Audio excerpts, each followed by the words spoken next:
We're here with the Leatherman Charge.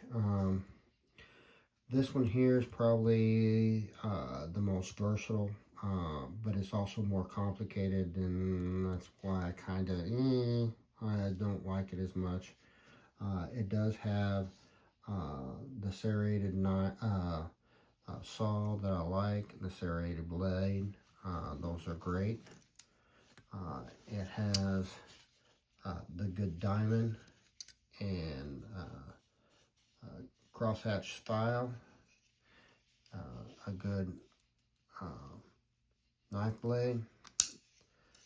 It has a very small, tiny, straight, and if you flip it over, Phillips.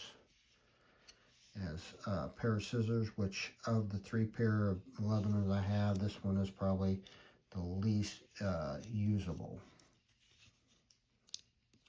It also has a straight, dedicated straight, and it has the bottle opener / can opener, and you have a tool here that you can have a straight, a Phillips, and this is a strong suit as far as West. As long as you keep this set with it, you can have Allen wrenches, you can have Torx head, you know, the list goes on and on, but then you got something else to carry and lose. As far as the pliers,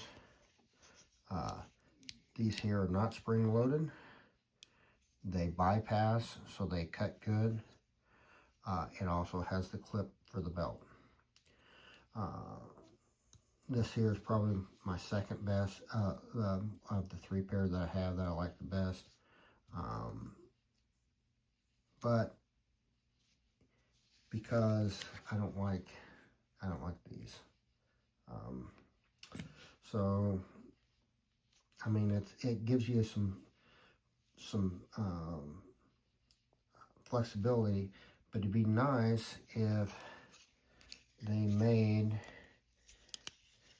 even though it'd make it a little thicker, and these are so flat, if they made these slide in to inside the tool itself, so you wouldn't have to carry this extra piece. Anyway, it's still a decent tool, and I still like it. I just like the